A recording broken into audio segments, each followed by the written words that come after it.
There are some things in life that really shapes who you are, and in this video I want to share with you some of those stories of me growing up and some of the conversations I had with my dad that actually helped me to become a millionaire. Now let me start by sharing with you what it's like growing up in my household. So being Vietnamese and also being kind of from the north of Vietnam, there is a difference. I feel like my parents were always one of those really harsh, strict parents, very traditional, and cannot show any affection. So there was never thank yous and sorries, and it was not a loving home, to be frank. They didn't know how to encourage. Their way of showing love has always been negative. It's been trying to stop you from doing things so that you don't fail. With their limited mindset, they had such a strong personality. They really enforced this powerful voice. My dad had this scary lion voice that whenever he talks to me, it's just like so scary. And so I'm just going to share with you some of these stories here of what I experienced from young. Because of what my dad said, it really made me motivated to really succeed. And I think without these experiences, I wouldn't be where I am. So let's start with the Sprite story that I remember when I was probably about 6 or 7, I can't remember, young. I was still in Vietnam, and usually when you're in Vietnam, you get visitors from Australia and America. So my aunties and uncles would come back to Vietnam and visit their relatives.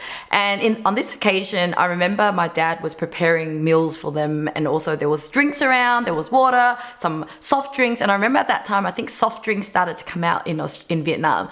And I remember looking at this bottle of Sprite or a can of Sprite. I was like, oh, Dad, I want to have a drink of that.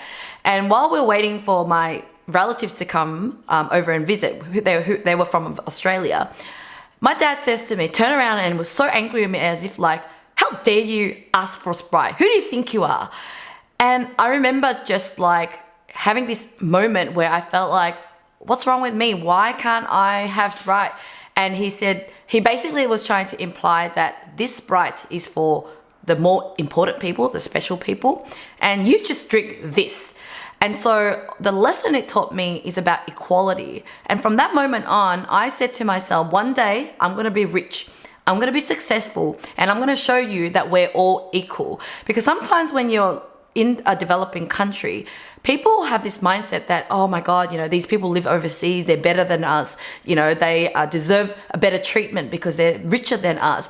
And unfortunately, some people think like that. Whereas from such a young age, I thought, no, we are all human beings. We have arms and legs.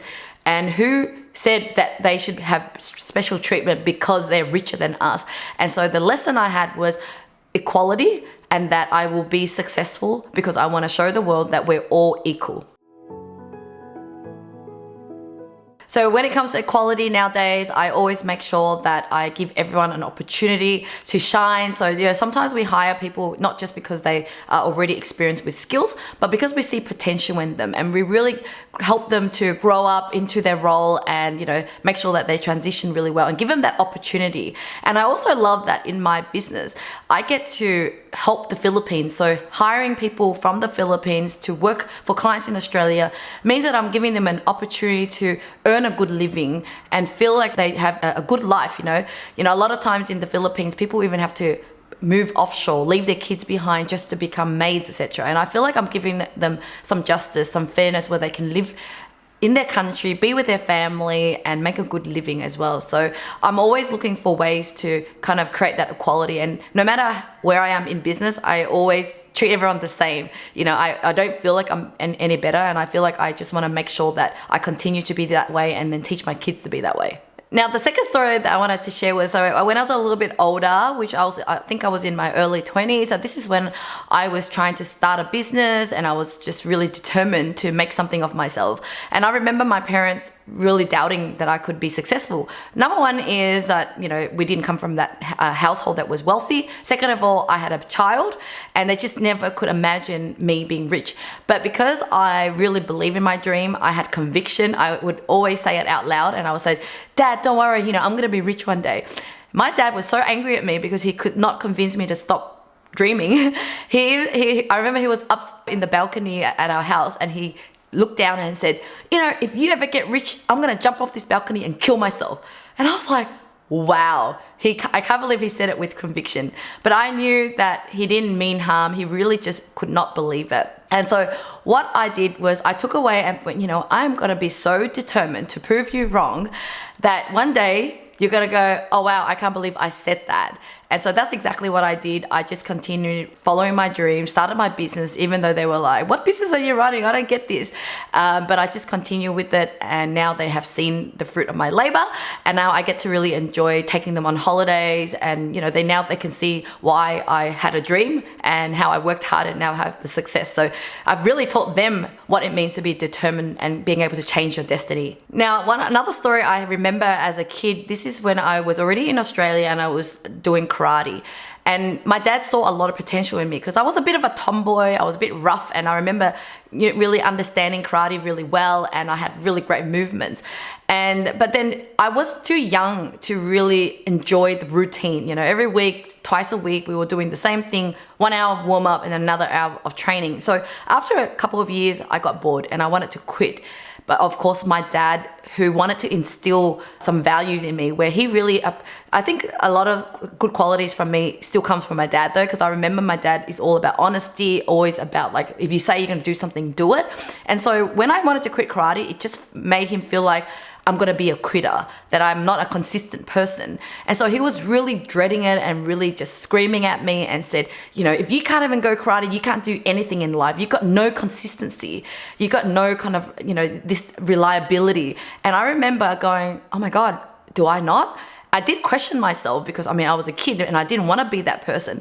But I remember telling myself that no, I am not that person that always quits. I do have consistency. I just don't want to do karate anymore. And so nowadays I feel like I have this never quit attitude, that I have consistency in how I do everything in business or life because I have built this value because of my dad. I also regret that if I did go to karate even longer, I think I would have continued to develop a great skill and my consistency value would even grow even more. So nowadays I'm grateful for my dad's little teaching up for me, because when I put my kids through some extracurriculum activities, I'm not looking at them being good at the arts or good at those sports. I'm actually just looking for them to turn up every day to actually do the actual task or do the actual program. I care more about them willing to turn up than caring how well they perform at that job, because I think consistency is key into any success in life. Now, finally, there was one last try that my dad was trying to convince me to, stop dreaming. was late in my 20s again, was driving in a car, and this is the time when he was trying to have a mature conversation with me and said, okay, Lynn, I'm just going to say it one more time. And he really said it with the tone of wanting me to really listen to every word. And he turns around and says, in life, so this is him sharing some wisdom, we all have a destiny. Our destiny is to be poor, and that's just the way it is. You can't change anything. And those who are rich, they will always be rich. And that's just the way life works. So do yourself a favor and just don't try, because that's our destiny. And I just kind of giggled inside and like, oh my God, Dad, like, why are you thinking this way? I kind of felt more sorry for him than I'm angry at him. And so it made me go, you know what? I don't know what it is with you and your faith. Your faith is that you just can't change your life. My faith is I can change my life. I don't know where I got that from. It's just from within. It's like this conviction that's inside of me that showed me that I believe in this and I believe it with all my heart. And so eventually, as you can see, the result of all my work, I have now succeeded everything that I wanted to. And so I believe that without faith, you wouldn't be able to achieve your dreams, because sometimes it's not obvious in front of you. You don't come from a good life. You don't come from a good family. You don't come from all these good opportunities. But the only thing that could get you past it, starting with faith, starting with that dream, and then you need to be strong enough to actually resist anything that you can see with your eyes. You can resist anything that you can hear from others and telling you can't do something, and then just persist with your faith, then you eventually will succeed.